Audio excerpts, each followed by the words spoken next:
This is Pet Life Radio. Let's talk pets.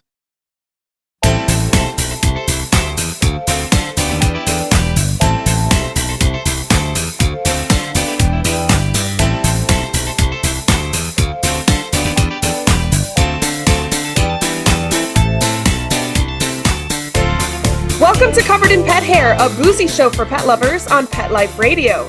I'm your host, Isabel Alvarez-Arata, and today I have the pleasure of having a drink and a chat with a pet insurance advocate. I will tell you all about him and introduce you as soon as we come back from these messages from our sponsors. How many of you have pets? My hand's raised. Now think about how lucky you are to have such a sweet little pet in your life, and that pet is lucky to have you too. But unfortunately, there are countless pets out there that don't have a home to call their own. However, Bob's from Skechers is trying to change that. So we developed Bob's for dogs and cats to help pets in need. With every purchase of adorable Bob's footwear or fun, stylish apparel, or even the cutest Bob's pet accessories, Skechers makes a donation to Petco Love to help save shelter pets. And with your help, we've already saved the lives of over 1 million pets and raised over $7 million. So while you're getting style and comfort with features like Skechers' famous memory foam cushioning, you're also helping to save an adorable pet in need and helping another lucky owner be connected with a future best friend and companion, because happiness is having a loving pet by your side. Find Bob's at a Skechers store, Skechers.com, select Petco locations, or wherever stylish footwear is sold. Let's Talk Pets on PetLifeRadio.com.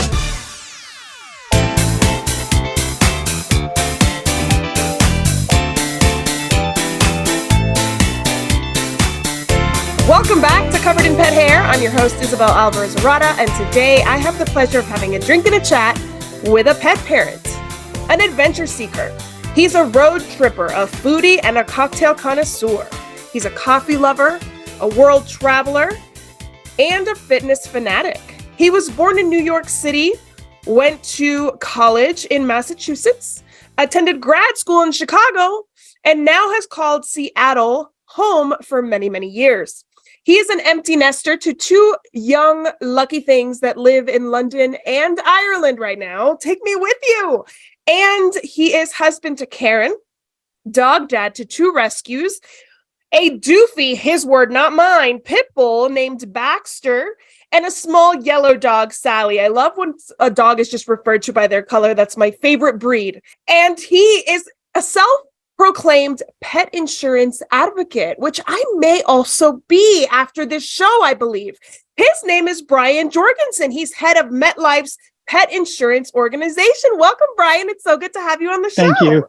Thank you. Thanks, Isabel. It's really nice to be here. I appreciate it. Well, I am excited to talk to you. I just got a cat. His name is Van Gogh. I have allergies. So if I have allergies right now, it's because I got a cat and I have cat allergies, but cats are just too good to live without.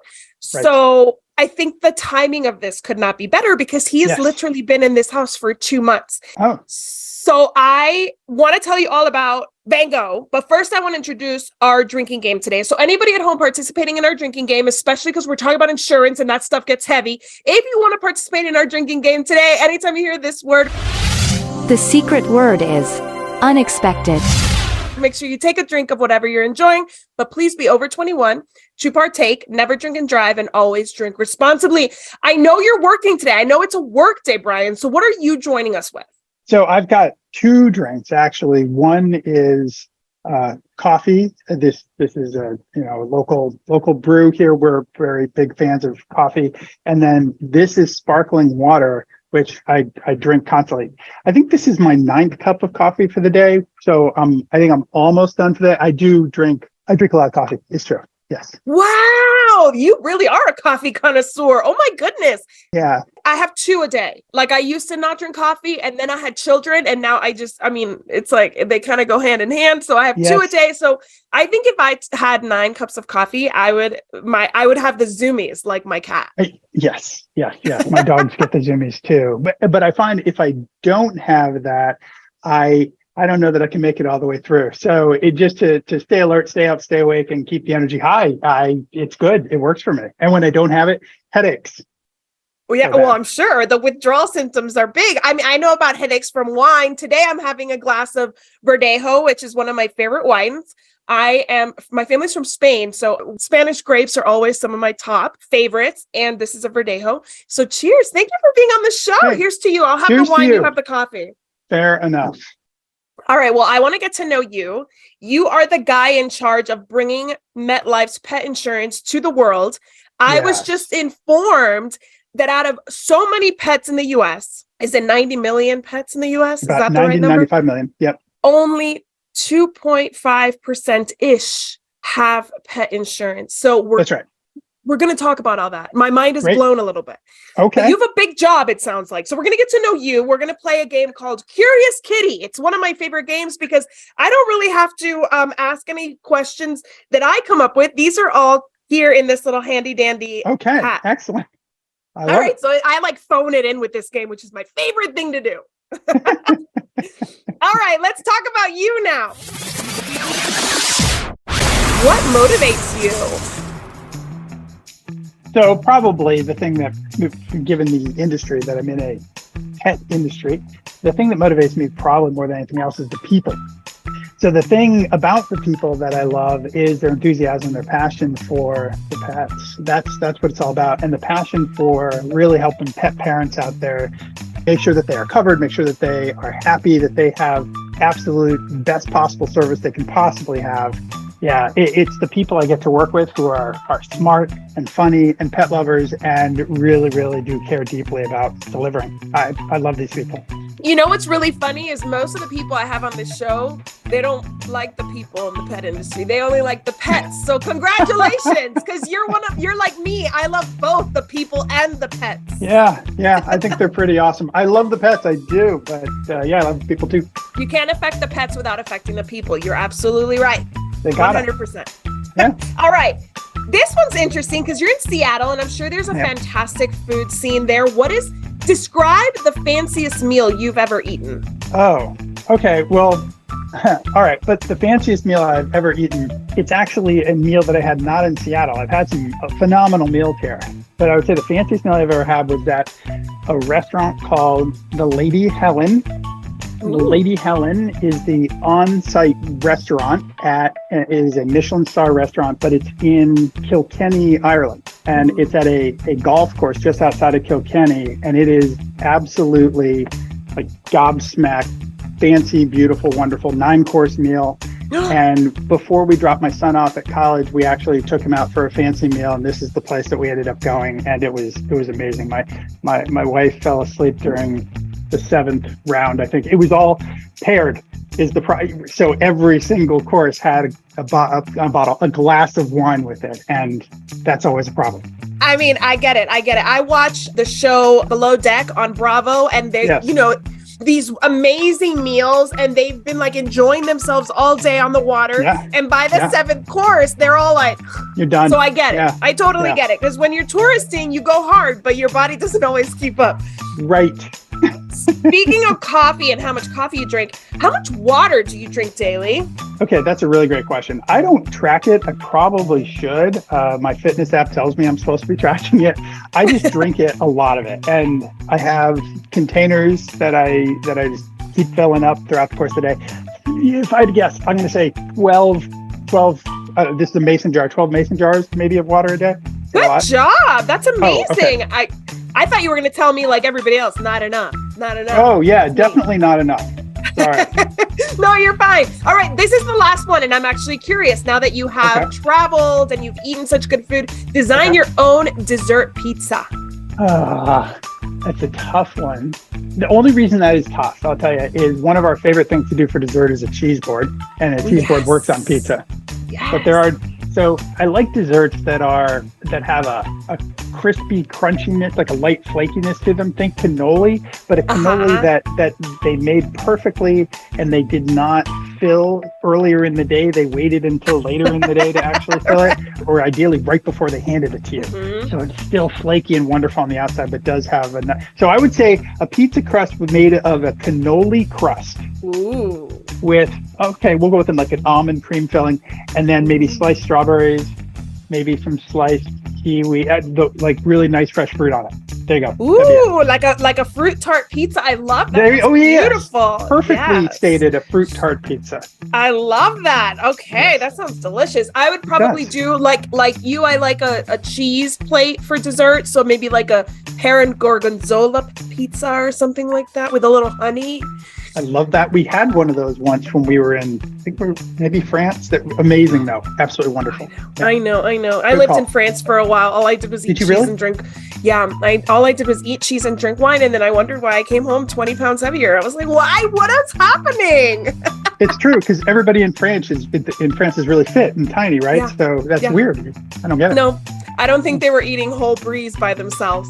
Oh, that's the difference. I see. Yeah, I think it's portion control. So just curious, this is not in my notes, but what is the fanciest meal your dogs have ever eaten? Well, probably we usually have a big family gathering at our house around the holidays. And when we do that, we always make a big old prime rib, and we always have way more than we need.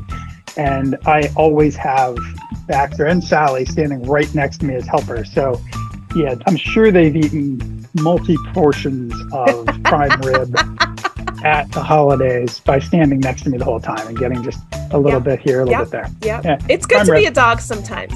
Sometimes it's a good, they didn't have to cook, they didn't have to clean, they just stood there and consumed. They had a lot of fun with it. Yeah, I want to be a lucky dog in my next life, or cat. Yes. Yeah. One of these amazing houses that makes you the priority, that buys you all the toys, that buys you all the fluffy beds, that gives you prime rib at the holidays. Sign me up. Yep. That sounds perfect. Good life. Okay, so this is what your job description was told to me as. Okay. You oversee sales, service, marketing, underwriting, operations, and strategy for MetLife Pet Insurance. Correct. You all serve more than 170,000 U.S.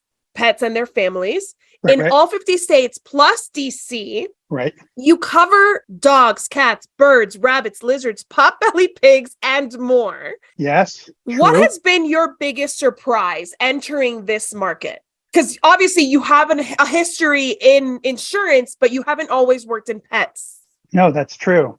Well, actually, I started in pet insurance and the insurance industry simultaneously in 2014. Oh, wow. So, yes. So I jumped from a management consulting career over to running functions inside of a pet insurance company, a different one. And the biggest surprise in getting in here, I would say in retrospect, it doesn't seem like it should have been that big a surprise. The passion of the pet parents, the people who actually purchase the insurance, people like you, Isabel, the people who are actually out there buying pet insurance who really get super excited when things go well and they want to tell you everything that you did well, and biggest fans. And holy cow, if you deny a claim, even totally appropriately, because it really should have been, it was a pre-existing condition or something, the vitriol that they can house when they feel like you have done something to their pet. You do something to their kid, they're like, they probably deserve it. You do something to their dog, no way. No, they're not even close. The challenge, the passion. Amazing. It's true. It's funny. I was in the pet industry as a pet business owner for 12 plus years before the pandemic. And I will tell you that, yes, I was shocked sometimes by the complaints I got. Like, I was like, I'm sorry, I can't force my staff member to brush your cat's teeth. He doesn't want that. Right. And I'm sorry you're really upset and disappointed by this, but your cat will claw her eyes out if we continue approaching him with a toothbrush. But people do get really, really protective of their pets. And the thought of her pet going a week without a toothbrushing was just something that she could not handle. Sure. So, I totally get it. She can come here and brush my pet's teeth because that's not happening very often over here. I'm a terrible pet parent. Yes. Well, we all have gaps. We all have things we can be doing better for sure. We can all do a little bit better. That's my goal always, is to do just a little bit better. So tell me, because people find out that you are the pet insurance advocate that you work with a pet insurance provider. So at social events, I'm sure people have plenty to ask you, tell you. What is the common reaction to at social events when you tell them what you do for a living? Sure. Social events, just meeting people on the street or, just the usual question, what do you do for a living? Probably the most common thing that people say to me is, and it doesn't make any sense, would you recommend pet insurance? And I'm like, so given what I do for a living, my answer is, well, yes, in fact, I do recommend it. It's a good thing, and it's why I do this. But it's always surprising to me that that's the first question. That's the most likely question. The second most likely question is, do you cover pre-existing conditions? And that once they actually get over the idea that I would recommend it, that's the thing that most people want to know about.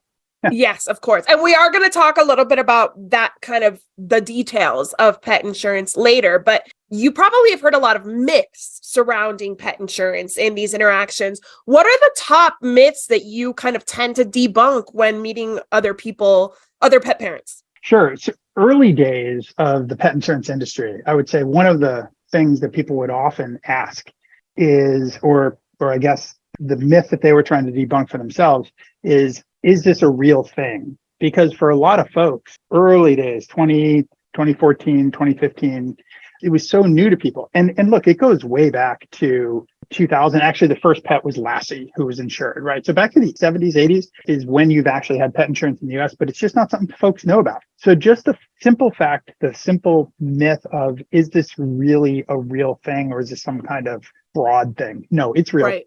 It really is an industry. So that's one myth you get a lot. Another myth you hear from folks is, and you're constantly debunking this, I would say, the simple idea that you won't cover me, you won't cover my pet, too many issues, too much medical history, I wouldn't be able to be covered, which is not true. Any pet insurance company out there, even though, like I said, most don't cover pre-existing conditions, they do in fact cover pets for anything new that's going to crop up. Any accidents, and you never know what's going to happen or when it's going to happen. And that's what it's really great for. It's there for the unexpected, ultimately. So that's a big myth that, oh, my cat wouldn't be able to be covered. No, anybody who wants pet insurance can get pet insurance. And then I would say, lastly, people will say, it's not affordable and I'm better off just putting money into the bank and self-insuring, as they put it. And also something that I would debunk, because some of the costs of vet care today, as you might very well know, can be extraordinary. And that's what we're really fighting against. Yes, I actually was tempted to do a game about the rising cost of veterinary bills. I tried to keep it more fun because that really sounds like a bummer. So I didn't go with that. But I will tell you this, one of the myths that I busted for myself, I must have been one of the early adopters of pet insurance, because when I first got my Titan and Socks in 2007 and 8, both of them were covered. Good for you. Yes. Fast forward to like 2013 or 14, my dog Socks got into one of her friend's pill jars. So it was Proin, which tastes like bacon. And my hound dog smelled it on the counter, pulled it off the counter, opened the jar, ate about 60 pills. I had to take her and Titan because I didn't know if she had shared or not. I knew she had done the deed, but I wasn't sure if he had gotten into any of them. So I took both of them to the emergency vet on a Saturday night, because they always get sick on Saturday nights. They always misbehave on Saturday nights. And I remember talking to the vet and him giving me like now we've given them charcoal. We are doing this. We have them, have them monitored. They have to stay overnight. And he gave me the estimate, and it was like a few $1,000s each. And I remember saying, I have pet insurance. Do you think they'll cover this? Because it's obviously like pet parent error. I left the pills out. And he looks at me and laughs and goes, it's always pet parent error. Like, all these accidents could have been prevented had a lot of pet parents taken steps to like not let their pet get into something, or like not let the squeaky toy get destroyed and leave it out. Swallowed. Yes, exactly. So that was my fear, was that that the insurance company was going to find a way out of paying that. And they, of course, they paid it. It was all good. It was all great. But it was something I was worried about, because I was like, I messed this up. Not the dog. Yes.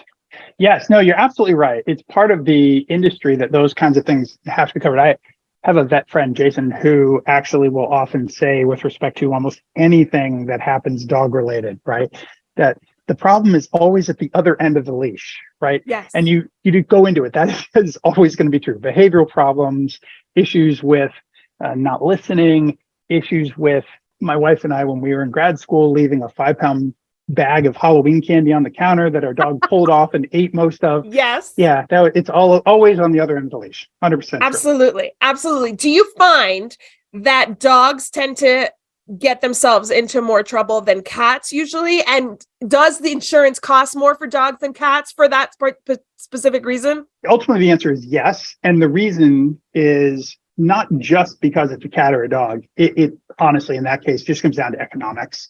That because there are folks out there who would say that cats are smarter than dogs. I'm not going to advocate that position. But there's a lot of people who say that, mostly cat owners. But because of that, I do think the cats do tend to have, fewer issues. They do crazy things like eating tinsel at the holidays, which is never good, right? So that's an example of maybe cats being less. But ultimately, because of the economics of how much a vet visit for a cat pet to an animal hospital is typically lower than one for a dog, has to do with the size, has to do with the complications. Cats, therefore, can cost less when you actually insure them, do generally cost less when you insure them. And over the life of the pet, you do have fewer visits typically and fewer expensive visits. There are very expensive cat visits, don't get me wrong, they exist. Yes. But generally, dogs are pricier. So I am a certified pet first aid instructor and by Pet Tech, and Pet Tech is thanks. And Pet Tech, the certifying entity, and all of our instructors, myself included, are advocates for pet insurance because we do see that pets get themselves into trouble a lot. Pet parents on the other end of the leash, we mess up too. But we do say, like, especially if you, in my class, I always said, like, pet insurance is good, especially if you have a puppy, because puppies are like the least risk averse. And then you have like an older cat that is the most risk averse on like a spectrum of risk adversity. So it was always like, your old cat may not get into trouble as much as your brand new puppy. So definitely consider it. Well, I want to get into the nitty gritty about pet insurance, but we do need to take a break. Let's listen to our sponsors. As soon as we come back, I'm going to dig in. So I'm going to get us some answers about whether or not pet insurance really is that critical. And I'm pretty sure it is because I just purchased the policy. So don't go anywhere. I'll be right back. Take a bite out of your competition. Advertise your business with an ad in MetLife radio podcasts and radio shows. There is no other pet-related media that is as large and reaches more pet parents and pet lovers than MetLife Radio. With over 7 million monthly listeners, MetLife Radio podcasts are available on all major podcast platforms, and our live radio stream goes out to over 250 million subscribers on iHeartRadio, Odyssey, TuneIn, Stitcher, and other streaming apps. For more information on how you can advertise on the #1 pet podcast and radio network, visit PetLifeRadio.com/advertise today. Let's talk pets. Let's talk pets On Pet Life Radio. Pet Life Radio. PetLifeRadio.com.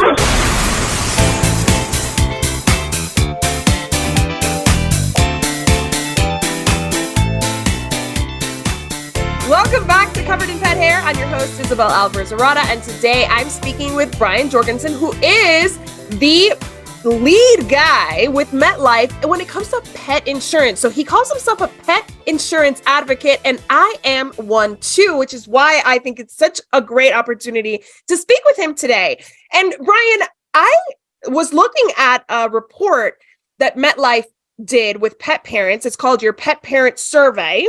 Yes. And I was pretty taken aback by the findings. So I created a game called Spendy Pet. Okay. And I want to invite you to play. I know that you're probably, this is like a little bit of a cheat for you because you are part of MetLife and you've probably reported these findings a million times at board meetings. I've heard about them. Yeah. They may sound familiar to you. They might. But I know that a lot of the audience listening may have no clue about how different generations are taking on the rising costs of veterinary care and pet care. So the first question I have for you, and this is a true-false game, is 54% of pet parents today worry about being able to care for their pet in the future due to economic uncertainties. True or false? Oh, 100% true. Absolutely.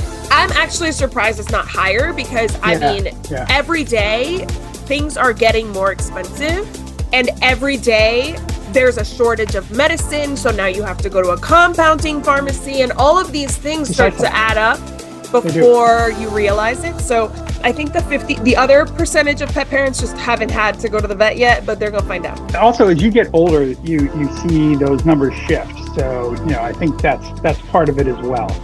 And it's also regional. So I'm very lucky. I'm in El Paso, Texas, and my veterinarian is so reasonable. Like, I won't even say her name because I don't want people going to her, because then I want to be able to get an appointment. But there are I was in the DC area for many, many years. And I mean, even now in El Paso, I don't pay what I paid in 2009 for pet care in DC. So it's definitely regional for sure. You're right about that. Next one, pet parents are cutting back on groceries and savings to cover pet costs. Yes, that is a true statement. They are. Yeah. Okay, so then this goes back to what you said about self-insuring with savings. Yeah. How do you self-insure if you're cutting back on savings? So definitely something to think about. Yikes. Very difficult. Very difficult. Yeah. All right. Half of pet parents are concerned that pet care costs will prevent them from being able to be a pet parent in the future. Oh, yeah, that is a true statement. That's one of the saddest findings that I find when I look at that survey. It just seems, yes, it's true, unfortunately. I just did an interview about adoptions and how we are getting more pets in shelters than they are leaving shelters. So we have a surplus of adoptable animals right now, and it doesn't look like that's going to change anytime soon, especially when you consider financials. 100% true. Yeah, I was at the San Diego Humane Society a few weeks ago. Amazing facility. And they're finding exactly the same thing there. Yes. They can't keep up with surrenders because of financials. And obviously, people still breed and people still, have oopsies. And, animals are still feral and community cats are still out there. And we're trying to rescue all of them, but we don't have enough space. Not enough spaying and neutering. Yes. Exactly. It's awful. All right. So next one is nearly half. 46% of pet parents have not utilized any financial resources like pet insurance and financial wellness apps to alleviate the financial burden of pet ownership. True or false? No, that's true as well. Yes. And again, that's the shocking thing, right? So you take those stats together, independently interesting, but when you take them together, you think we have to help people understand more about this, because that word's not getting out, that there are things you can do. Yes. And you know what? That's another thing we talked about during my interview, is that there are shelters, rescues, and organizations that are going to give you food, and they'll give you, they'll help you find affordable veterinary care so that you can keep the pet. Because putting the pet back in the system is just going to cost so much more than keeping the pet. So if you are in a financial situation, I'll take an aside and say this. If you are in a financial situation where you think you might have to give up your pet, please reach out to local and national organizations that might be able to send you food or give you some kind of voucher so that you can get the care that you need for your pet and keep them. What was actually very, inspiring about your report is that the younger pet parents, right? The younger generations, Gen Z and millennials, they tend to be more resourceful when it comes to looking for aid, either asking for help from their parents, their families, signing up for pet insurance. Yes. Is that true or false? Oh, that is a true statement. And we've been excited to see that. That's what we want more of, more people looking for even those resources you just mentioned, finding ways to actually ensure that they're in a position to take care of their pets and do right by them over the course of their entire life. And again, that's one of the great things about pet insurance as one of those financial options, because it can stay with you throughout the life of the pet, and it'll always be there for you in case you have one of those unlucky pets that I've got one, and they need it. They just do. Yes, especially if you have an accident prone or like a counter surfer, one of those like I did. So definitely something to consider. This was really interesting and gave me a little bit of a warm and fuzzy. Okay. Half of Gen Z and millennial pet parents would be willing to cut back on their vacation travel spending to prioritize the cost of their pet's well-being. Yeah, that's right. Yeah, true. And I think that was really cool. the love that the love that these folks have for their pet and the way they have integrated them into their lives. It's not quote unquote just a pet. It's certainly not that at all. For so many people, it is way more. Yes, absolutely. Great job. These were really great stats because I like how we're doing, different ages. I think that, as we all develop our relationship with our pets and we learn more about their needs, we're going to be better pet parents, which is why I do this show, literally why I do this show. I love it. And your younger generation seem to be more open to recognizing these important things. Why do you think that only less than 3% of pet parents have pet insurance? Yeah, I do think, by the way, that number continues to grow. And I think it will continue to grow. It used to be, when I started in the industry, I think we were around less than 1%. Wow. So that shift over the 10 years that I've been in the industry has been, I think, just due to increased awareness. So as younger generations come into the workforce and realize, okay, I have to take care of, I have to learn how to adult. And among the things that they're figuring out is, hey, I actually have resources out there that can help me ensure that I'm not going to be really nailed by these nasty financial expenses. And so that's why I just think it's more awareness, and that will grow with them over time. Their kids will go, oh, my parents had pet insurance. We don't have a lot of folks in a position today where they can say their parents had pet insurance who are, my age. Yeah. But as we find the younger generations, they're just going to be accustomed to it. Yes, for sure. It's kind of like recently I had a leak in my family room. Okay. I live in the desert. Okay. I live in El Paso, Texas, where it's sunny 340 days a year. But nice. I had a leak because my bathroom leaked on our second floor and it leaked into our family room. And I was telling my friends, some of whom live in Miami, Florida, and one of them lives in Baltimore. And I was like, because we have flood insurance. And they're like, why do you have flood insurance? And I'm like, because we've already been burned by a leak that cost us a fortune. So now we can't live anywhere, no matter what the weather is, no matter how close or far we are from the ocean. We have flood insurance, but it's the same thing with pet insurance. It's that one time that you make a mistake or your pet gets sick. Luckily with me, I had 2 puppies, and Titan, may he rest in peace, he just passed away at 15 and a half in January. This was a long time ago. Yeah, super long life. We sent him off great. It's not a sad thing. It's a really happy thing. Good. But he had like a little cyst that had to be removed at like 6 months. One of these little, is it cancer? Is it not? Like the likelihood of it being like something bad was low, but it was still there. And so luckily we had a rescue organization that promoted pet insurance. They were in the DC area. They were one of the top. They were very choosy about who they gave the pet to. They required us to have like a dog walker because he was so young. And they also, in the interview process, encouraged us to look into pet insurance. And as a professional pet sitter, I can tell you that in our conferences, we also encourage the professionals to encourage their pet parent clients to have it. But it really is kind of like a grassroots thing because people think it's too expensive. They do. One of those myths, right? Yeah. When in fact, it's quite affordable. And it's certainly more affordable than paying for those incidents when they happen. We had a dog, Zoe, passed away at 14 years old. She battled cancer 5 times, beat it 5 times, and eventually died of old age, not of cancer.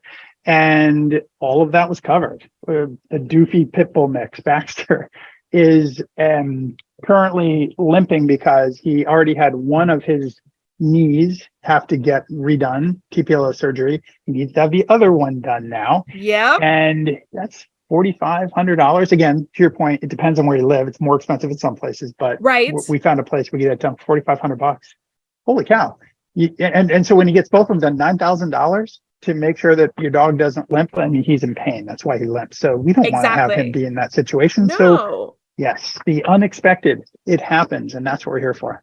And actually those like ACL surgeries and all those, they tend to happen on both legs because they kind of overcompensate, right? So the second that you get the first one, you kind of had to plan for the second one to happen, which is really like a double whammy. Yeah, it's coming. It's coming. You're right. Yeah. Oh, so yes, absolutely. 100% true. Yeah. So yes, that's why we're out there. That's what we try to provide. And it's just ensuring that people have that peace of mind. That's ultimately what it all comes down to. Okay. So for those who are worried about it being expensive. So we all know I just got Van Gogh 2 months ago. And in doing the research for this, I was going on your website, I was looking at the report, and I just, you had it, your call to actions are everywhere, which are very, very good. So it was like, get a quote. So it's like, oh, okay, let me get a quote. Let's see what this is about. He's not quite 1 year old, right? And he's a cat. And he's healthy, no pre-existing conditions that I know of, right? And I went through the process. It took me about 3 minutes. All you asked was his age, not even date of birth, which I appreciated because I don't know what his date of birth is. I don't know the date of birth of either of my dogs. We don't know. It was either, is he 1? Is he 2? Is he less than 1? Perfect. So he's less than 1. He's a cat. His coloring, he's a domestic short hair of some sort. Filled it all out. You offer a military discount, which of course I took advantage of. And for less than $20 a month, I have him covered. And it's actually a really good coverage. So I hope that he won't need more than $2,000 worth of coverage in 1 year. I like that it was a $250 deductible. I can totally handle that. There was a more expensive option that went up to $5,000 a year of coverage. And then there was one that was actually cheaper, but it had a higher deductible. So I kind of, I went for the balance. And for less than $20 a month, he is covered. And I'm like, this is such a no-brainer. Right. Literally 3 minutes. 3 minutes to get him signed up. Yes, that's it. That's what it is. And by the way, the simple, I'm glad you found the call to action easy to use and made sense. That is Sabrina Sebastian, our head of marketing, who makes sure that all of that actually is very easy for our pet parents to find really the information they need. Great. I'll let her know you said so. I just want to say, though, that is your experience of recognizing, okay, I can go higher, I can go lower. It does depend on your need. We try to offer, and this is one of the things that I think MetLife Pet does extraordinarily well, is offer customizable options that work for you, for your lifestyle, for what you need. You might feel like, you know what, getting older, I actually want a little more coverage in the older years, or budget conscious. I actually am thinking I need to get my monthly cost down. All of those are options that you can take advantage of over time. That's one of the things I love about our service. That's amazing. And this is one of those situations where you really get what you pay for, because you are literally kind of like shifting things to where your budget is. You can take stuff out. You can add stuff. Like, would I want to do the $5,000 coverage? Sure. But like, did I feel like, based on my experience with my pets, did I feel like it was necessary in my area? No, because again, my veterinarian is very affordable. So it's never really been these huge bills. However, when I was in DC, I probably would have gone with the $5,000 option, because you get to $5,000 like this. Yeah, it feels that way. I totally agree with you. Yeah. So, I mean, you mentioned having Saturday night visits to the emergency vet, right? I mean, the averages for that kind of stuff is like $500 to $1,500 per one of those visits. You show up just to be seen. And I think $200 is the threshold just to see a vet at night.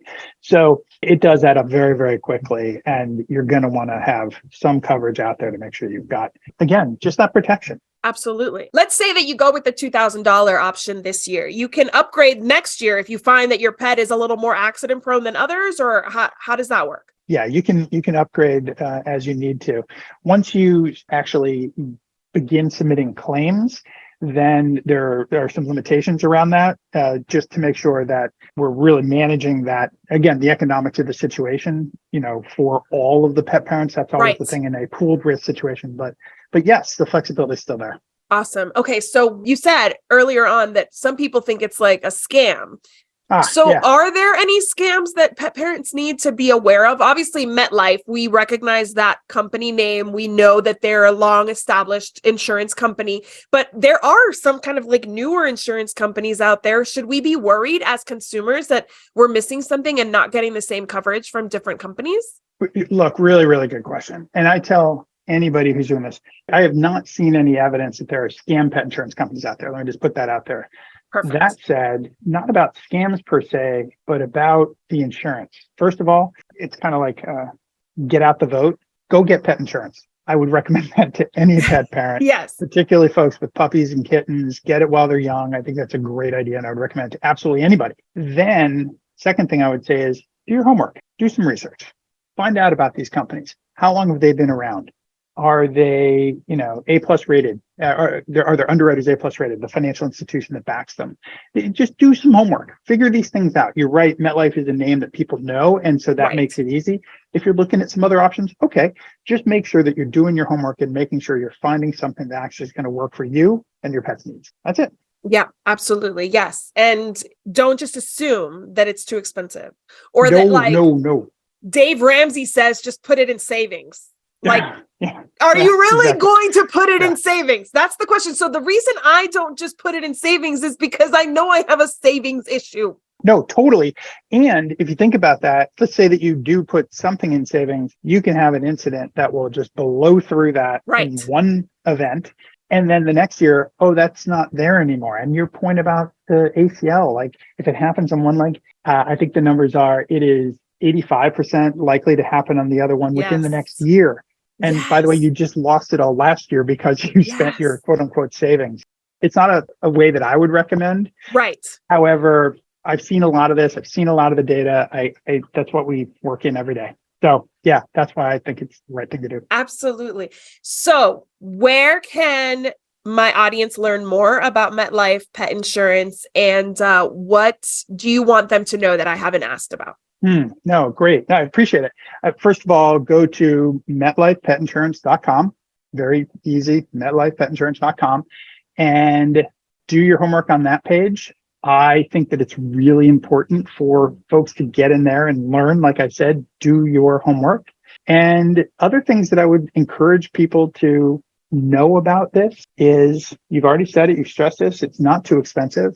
I would stress that it's something that the earlier you get, the better. You mentioned no pre-existing conditions. Great. You know that you're going to be covered. And for folks who do have pre-existing conditions, the only thing I would say to that is that's okay, because my dog Zoe, when we brought her in, had some pre-existing conditions. One of those being that she liked to eat tennis balls and swallow them, and then they would have to be extracted out of her gut. Oh, Lord. But in spite of that, she was still covered and was able to live a long, healthy life. And my wife and I were not completely wiped out as a result of all of her various issues.